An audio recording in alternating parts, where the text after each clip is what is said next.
Tuhan, kita sama-sama belajar firman Tuhan pada sore hari ini, penuh dengan Roh Kudus ya, penuh dengan Roh Kudus. Berbicara tentang Roh Kudus, seringkali dihubungkan dengan hari Pentakosta ya, hari Pentakosta. Tapi sebetulnya kalau kita lihat dalam Perjanjian Lama bahwa hari Pentakosta itu sebetulnya bukan turunnya Roh Kudus ya. Kalau kita melihat sejarahnya bahwa hari Pentakosta itu sebetulnya perayaan minggu-minggu awal panen di Palestina, dan itu dihitung mulai sejak kebangkitan Yesus atau Paskah. Jadi pada waktu Perjanjian Lama itu di dalam Imamat banyak, mungkin nanti Bapak Ibu bisa baca di sana, bahwa hari Pentakosta adalah hari perayaan panen, hari raya panen. Jadi minggu-minggu hari raya panen. Jadi pada waktu itu kebiasaan mereka ketika mereka merayakan hari panen, mereka datang ke rumah Tuhan, ke bait Tuhan. Mereka membawa persembahan hasil bumi mereka, yaitu pada waktu di sana itu gandum. Nah, itu mereka bawa ke rumah Tuhan. Nah, pada waktu orang-orang Yahudi datang, mereka mempersembahkan persembahan mereka, hasil tanah mereka. Itu adalah pada saat hari Pentakosta. Jadi hitungannya 50 hari setelah kalau dalam Perjanjian Baru, setelah Tuhan Yesus bangkit, itu hari Pentakosta. Tapi dalam terjemahan Perjanjian Lama, dalam Imamat 23 ayat 16 ya, Imamat 23 ayat 16 dikatakan, sampai pada hari sesudah Sabat yang ketujuh kamu harus hitung 50 hari. Lalu kamu harus mempersembahkan korban sajian yang baru kepada Tuhan. Jadi hari raya Pentakosta adalah hari raya Yahudi, orang Yahudi yang memperingati masa panen raya, khususnya gandum yang pada waktu itu tumbuh di sana. Nah, jadi itu hanya memperingati seperti kita memperingati Natal, hari kelahiran Tuhan Yesus ya. Jadi mereka tiap tahun itu mereka rayakan itu. Jadi selalu ketika kalau di Israel ada dua masa panen. Masa panen awal biasanya itu bulan-bulan Mei ya, Mei sampai Juni. Kemudian masa panen yang kedua diakhiri di musim sebelum musim gugur. Nah, kalau kita melihat di sini bahwa ketika mereka datang ke rumah Tuhan dalam Perjanjian Baru ya, mereka datang ke rumah Tuhan, mereka masih merayakan hari Pentakosta. Jadi mereka datang ke rumah Tuhan, mereka membawa persembahan mereka, hasil panen mereka kepada Tuhan, sehingga di akhir ibadah mereka pada waktu itulah ketika mereka berdoa, memuji Tuhan, menyembah Tuhan, dan membawa persembahan mereka yang berupa hasil panen mereka awal, hasil panen mereka bawa kepada Tuhan di rumah Tuhan. Saat itulah ketika mereka berkumpul, Roh Kudus turun. Jadi awalnya sebetulnya bukan hari Pentakosta, bukan turunnya Roh Kudus, tapi ketika mereka berkumpul, mereka memuji Tuhan, mereka menyembah Tuhan, mereka membawa persembahan hasil bumi mereka. Ketika itu Roh Kudus dicurahkan ya. Jadi Bapak Ibu sudah sekalian, Roh Kudus sudah datang 2000 tahun yang lalu. Kalau firman Allah di dalam Efesus pasal yang ke-18, kita akan buka Efesus 5 ayat 18. Efesus 5 ayat yang ke-18 ya.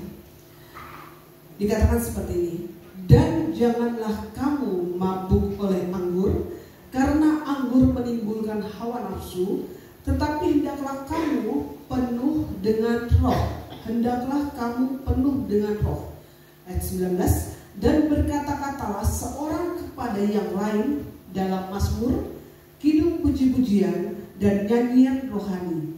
Bernyanyi dan bersoraklah bagi Tuhan dengan segenap hati. Ayat 20, ucapkanlah syukur senantiasa atas segala sesuatu dalam nama Tuhan kita Yesus Kristus kepada Allah dan Bapa kita. Ayat 21, dan rendahkanlah dirimu seorang kepada yang lain di dalam takut akan Kristus ya. Misalnya tadi dalam ayat 18 bagian B dikatakan hendaklah penuh dengan Roh Kudus.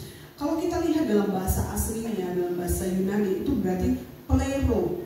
Nah, artinya ini dalam bahasa asli itu bentuknya itu jamak. Artinya apa? Berlaku buat semua orang ya. Saya, kamu, ada, pokoknya semua. Jadi berlaku buat semua orang. Jadi firman Tuhan ini, hendaklah penuh dengan roh, itu ditujukan kepada semua orang, semua kita. Ya, Tuhan ingin kita semua penuh dengan roh. Nah, ini juga bentuk perintah. Bentuk perintah ini diberikan dan ditaati kalau di dalam ketika pada waktu Roh Kudus dicurahkan, itu diberikan bahwa perintah itu bentuknya itu present interaktif, atau maksudnya perintah ini, kata perintah bentuk lampau. Jadi perintah pada waktu itu diberikan untuk ditaati cukup satu kali, ya, cukup satu kali. Mungkin Bapak Ibu bingung, penuh dengan roh cukup satu kali. Karena apa? Sekali kita percaya kepada Yesus, ketika kita terima Yesus sebagai juru selamat, ya, saat itulah kita dipenuhi dengan Roh Kudus. Ya, ketika Bapak Ibu Saudara sekalian, mungkin ingat kapan saat percaya kepada Tuhan dan dibaptis? Saat itulah sebetulnya kita semua penuh dengan roh. Sudah diberikan Roh Kudus ke dalam diri kita. Nah, perintah yang harus dilakukan terus menerus itu misalnya mintalah, ketuklah, sebenarnya firman Tuhan katakan kalau kamu perlu sesuatu mintalah, itu yang harus dilakukan terus menerus. Tetapi ketika Tuhan memerlukan kita sekali, tetapi ya, kalau kita lihat di kata-kata hendaklah penuh dengan roh, perintah ini harus terus menerus dipenuhi. Artinya ya, nggak sekedar kita penuh sekali itu dipenuhi. Roh Kudus itu ketika memenuhi kita, dia tidak akan keluar lagi dalam hidup kita, tetap tinggal di dalam hidup kita. Tetapi yang menjadi masalah, apakah kita bisa penuh terus dengan Roh Kudus di dalam hidup kita? Ada hal-hal yang menyebabkan kita Roh Kudusnya itu nggak penuh, tapi mungkin separuh, seperempat, sepertiga. Nah, kita akan sama-sama belajar pada saat ini ya, dipenuhi dengan Roh Kudus. Itu kita melihat apakah sih tandanya seseorang dipenuhi dengan Roh Kudus? Tandanya itu apa? Apakah hanya dengan berbahasa roh bisa, tetapi tidak harus? Ya, seperti firman Tuhan katakan, tergantung Roh Kudus itu mau memberikan bahasa apa, tergantung, tapi tidak harus. Tetapi yang pasti, seseorang yang dipenuhi dengan Roh Kudus, maka dia harus menghasilkan buah roh di dalam kehidupannya. Di dalam Galatia 5 ayat yang ke-22-23, ini yang harus mutlak ada. Jadi seseorang yang ditandai, seseorang yang penuh dengan Roh Kudus, ya, tandanya tidak harus berbahasa roh, bisa berbahasa roh, tapi bukan secara mutlak. Tetapi Galatia 5 ayat 22 dan 23 ini mutlak harus ada di dalam setiap orang yang diperlukan Roh Kudus. Galatia 5 ayat 22 dan 23 dikatakan, tetapi buah roh ialah kasih, sukacita, damai sejahtera, kesabaran, kemurahan, kebaikan, kesetiaan, kelemah lembutan, penguasaan diri. Tidak ada hukum yang menolak hal-hal itu. Jadi ini adalah syarat mutlak yang harus ada dalam kehidupan kita orang yang percaya. Bahasa roh tidak harus bisa, tetapi buah roh harus ada di dalam kehidupan kita. Kalau kita lihat tadi ya, tandanya orang yang dipenuhkan dengan Roh Kudus, yang pertama dalam ayat yang ke-19 tadi, ayat 18, 19, 20, 21, ada beberapa hal. Yang pertama, orang yang dipenuhi dengan Roh Kudus pasti dia senang memuji Tuhan. Dia senang memuji Tuhan dan melakukan puji-pujian itu tidak dengan terpaksa, tetapi dengan segenap hati, dan tidak hanya di gereja, tidak hanya ketika Biston bersama-sama, tetapi memuji Tuhan merupakan gaya hidupnya dia. Di mana saja dia berada, hatinya selalu ada puji-pujian. Ini tandanya orang yang penuh Roh Kudus. Dia senang memuji Tuhan, bukan hanya di gereja, tetapi di mana saja hatinya penuh dengan pujian dan selalu ingin menyembah Tuhan. Mungkin ada pertanyaan, boleh nggak kalau gitu? Kalau saya nyanyi lagu sekuler, ya. Lagu-lagu sekuler, lagu-lagu duniawi istilahnya ya, boleh nggak apa-apa. Tetapi yang menjadi pertanyaan ketika kita menyanyikan lagu rohani, lagu buat Tuhan, menyembah Tuhan dengan lagu-lagu sekuler, gimana hati kita? Apakah sama?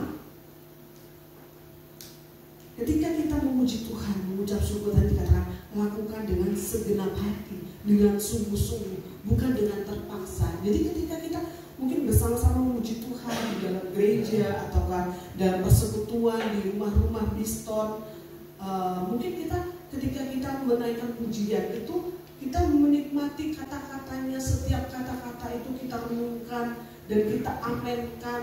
Jadi tanpa disuruh oleh mungkin ketika kita sama-sama ibadah tanpa disuruh, ayo kita angkat tangan, nggak usah angkat tangan. Maksudnya tidak usah diperintah, tapi kita dengan hati karena kita merasakan bahwa Tuhan itu luar biasa, kita bisa mengangkat tangan tanpa kita disuruh. Tapi karena ada keluar dari hati kita satu roh puji-pujian penyembahan kepada Tuhan. Ini tanda yang pertama, orang yang dipenuhkan Roh Kudus, dia senang memuji Tuhan, senang menyembah Tuhan. Bukan hanya di gereja, tapi di rumah pun, di mana saja dia berada, dia akan memuji Tuhan. Yang kedua, orang yang dipenuhi Roh Kudus suka mengucap syukur. Apa yang selalu dialami, apapun yang dialami dalam kehidupannya, dia selalu mengucap syukur. Walaupun mengalami hal-hal yang tidak enak, walaupun mengalami hal-hal yang buruk sekalipun, dia akan terus mengucap syukur kepada Tuhan. Ya, ada seorang orang India, Sadhu Sundar Singh, itu pernah dirampok. Suatu hari dia pernah dirampok, dia pulang dari satu tempat, dia dirampok. Ketika dia dirampok, dia pulang sampai di rumah, dia berdoa kepada Tuhan. Dia katakan gini, Tuhan, aku mengucap syukur. Apa yang diucap syukur? Tuhan, aku mengucap syukur karena hari ini aku dirampok, uangku dirampok, tapi sedikit karena tidak semua uangku aku bawa. Jadi ya, dia merasa harus bersyukur karena nggak semua uangnya dia bawa, jadi nggak semua uangnya dirampok. Jadi istilahnya cuma sedikit uangku yang dirampok. Kemudian yang kedua, aku mengucap syukur karena hanya uangku yang dirampok, bukan nyawaku. Ya, luar biasa ya. Dan yang ketiga dikatakan, aku bersyukur aku dirampok dan bukan aku yang terampok. Tiga ada bersyukur.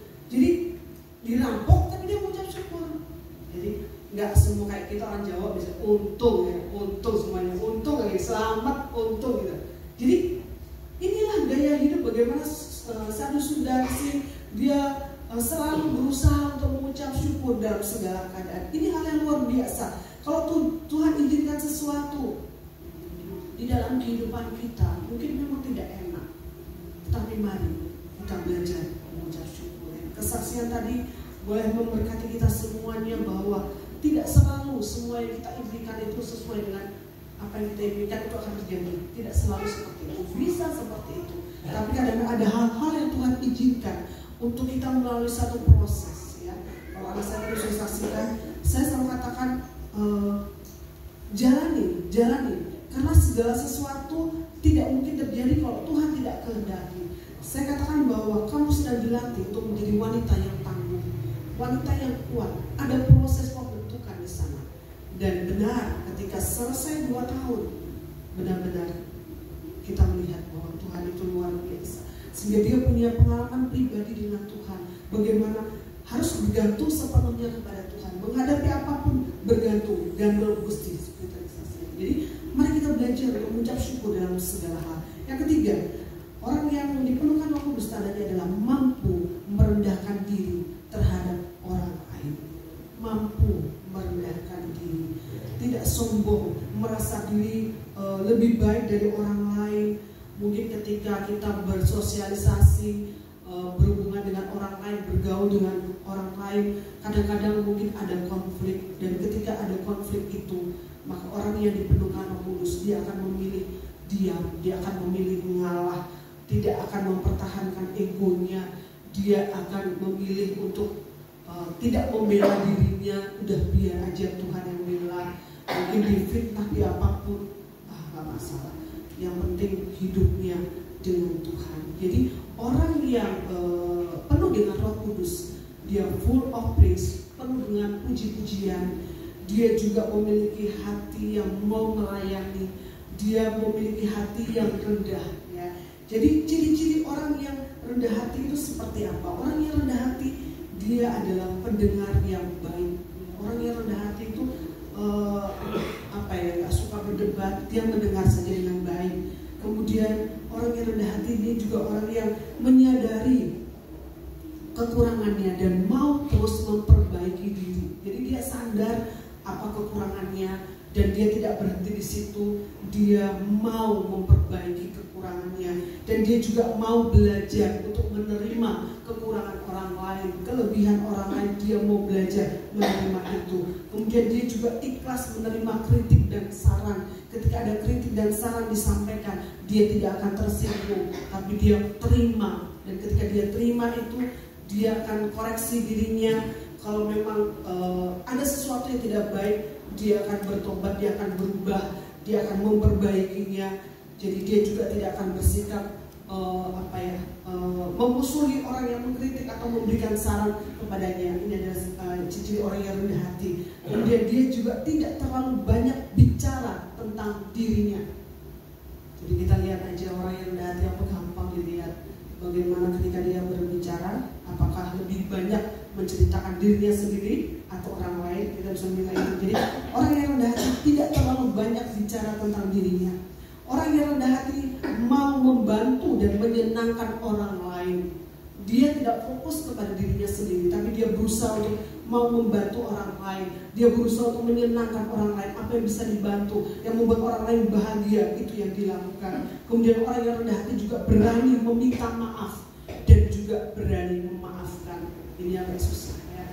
Ini orang yang rendah hati harus mau berani ketika salah, berani mengakui, meminta maaf dan juga berani memaafkan orang lain. Dan dia juga mau terus belajar dan mau terus dibimbing.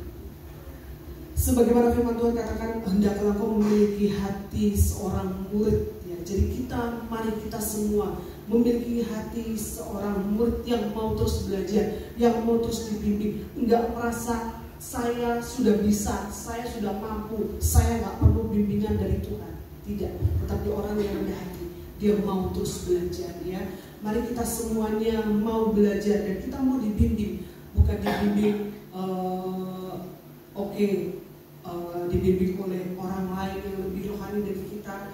Kita juga mau dibimbing khususnya oleh Tuhan melalui firman Tuhan. Firman Tuhan akan membimbing kita. Kita harus melakukan apa yang harus kita lakukan. Mari kita ikuti bimbingan Tuhan. Kemudian orang yang rendah hati, dia senang berdoa kepada Tuhan.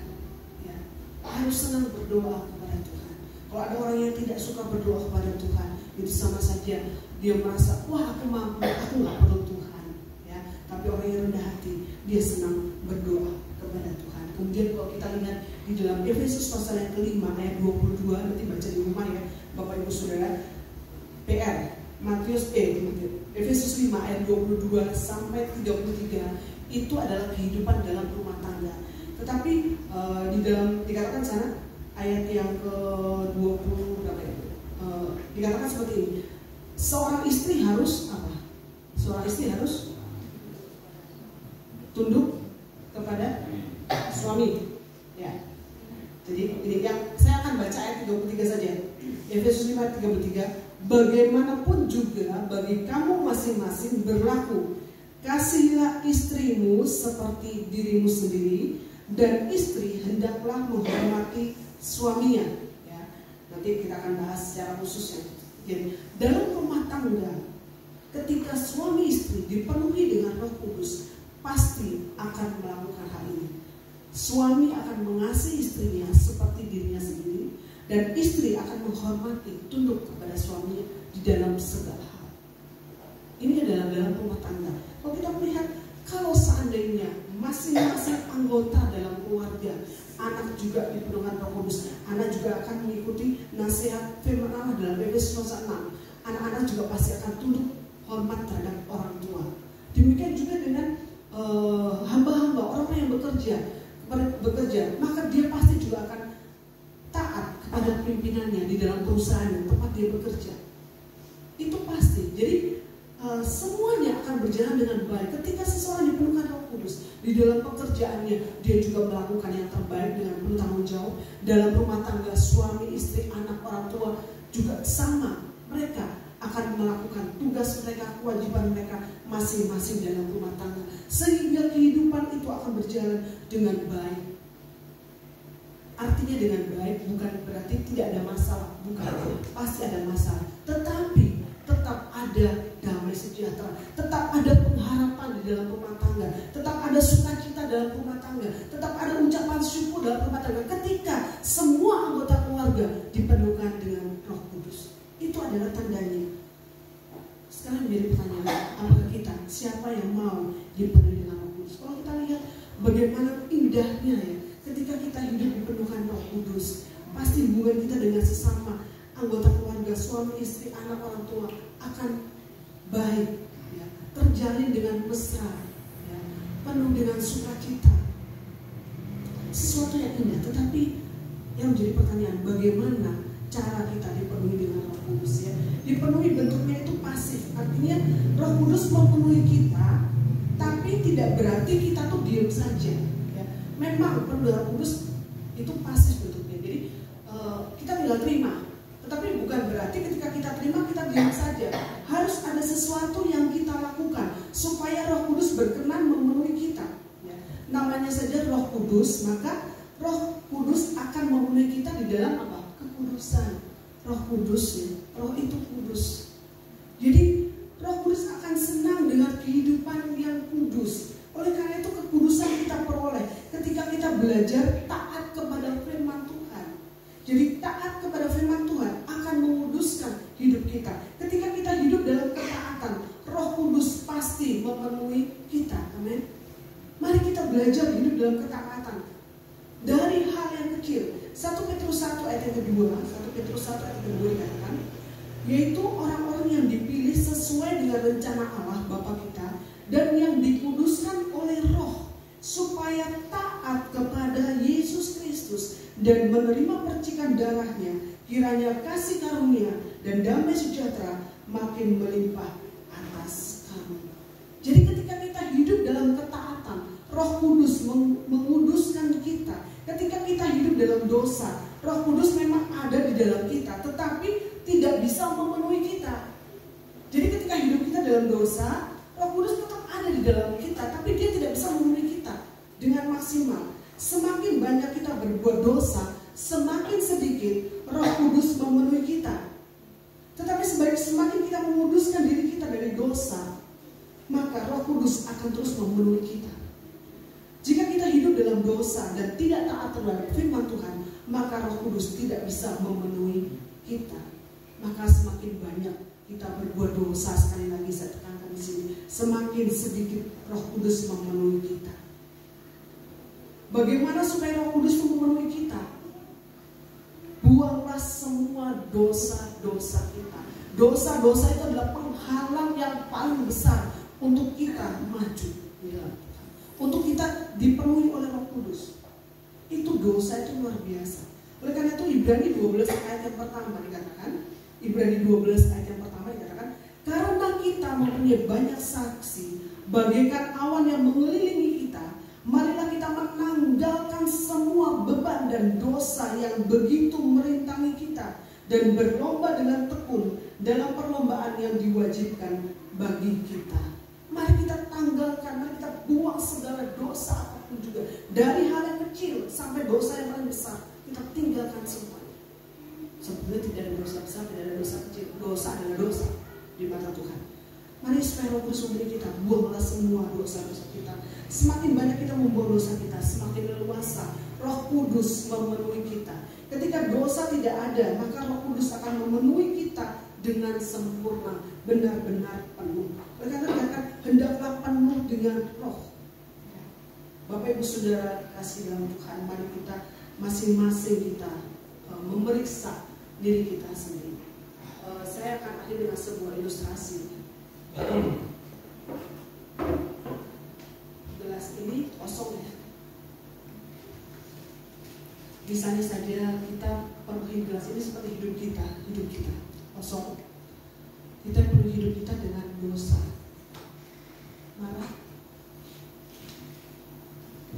benci, apa lagi? Dan di misalnya dendam, oke. Ada lagi apa? Iri hati, oke. Iri hati. Apa lagi? Fitnah. Yang sederhana disadari, kata-kata kotor, ya? Ada? Oke. Terus apa lagi? Ada lagi? Sombong, oke. Sombong. Terus apa lagi? Terus banyak dan lain-lain. Penuh ya, penuh dengan Roh Kudus bagikan air.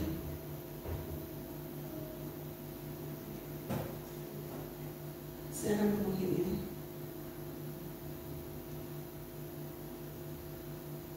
Penuh ya, kelihatannya penuh, benar? Tapi sebetulnya tidak penuh. Buktinya, ketika saya ambil dosa ini, saya keluarkan semua dosa. Ini baru sedikit. Ini saja sudah kelihatan tidak penuh, betul? Semakin dosa kita keluarkan, semua nggak bisa dinanam. Cuman artinya ini. Jadi kalau kita masih ada dosa dalam diri kita, Roh Kudus tidak akan memenuhi dengan penuh. Tetapi ketika kita membuang dosa itu, kita keluarkan dosa itu, kemudian Roh Kudus akan terus memenuhi kita sampai penuh. Nah, ini Roh Kudus, dosa kita keluarkan terus, baru kita bisa penuh Roh Kudus. Demikianlah bagaimana dengan hidup kita. Kalau kita isi tadi dengan segala dosa, segala macam hal, Roh Kudus tidak akan maksimal, tidak bisa berkuasa memenuhi kita, tidak bisa bekerja di dalam hati kita dengan luar biasa, sehingga hidup kita juga tidak bisa berdampak, tidak bisa mengeluarkan buah roh dalam Galatia 5:22-23 tadi. Paham ya?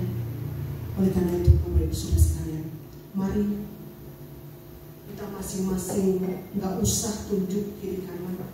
Mari kita masing-masing koreksi diri kita. Adakah dosa yang perlu dibuang? Adakah dosa yang perlu ditanggalkan? Adakah dosa-dosa yang perlu kita tinggalkan? Seperti tadi, ada amarah, kebencian, tidak mau mengampuni, keserakahan, ada iri, ada dengki, ada mungkin pelit, kikir, atau apa saja, masih banyak tadi, ya, masih banyak fitnah, segala macam. Apakah itu ada dalam kehidupan kita? Kalau itu ada, mari kita buang. Kita koreksi, kita minta pengampunan Tuhan, dan kita minta pertolongan Tuhan untuk kita mampu meninggalkan, membuang segala dosa itu, sehingga apa? Roh Kudus akan terus memenuhi kita dengan penuh, dengan maksimal, sehingga hidup kita dapat membawa dampak bagi semua orang dimanapun Tuhan tempatkan kita. Seperti tadi, ya, kesaksian Angel. Mari kita semua, ketika kita menghadapi sesuatu yang tidak sesuai dengan impian kita, tidak sesuai dengan harapan kita, tetaplah tinggal di dalam Tuhan, di dalam kepenuhan Tuhan. Tuhan akan memenuhi kita dengan damai sejahtera, dengan sukacita, dan Tuhan akan membawa kita hidup kita menjadi hidup yang membawa pengaruh yang baik bagi lingkungan sekitar kita, sehingga pada akhirnya nama Tuhan dimuliakan, ya.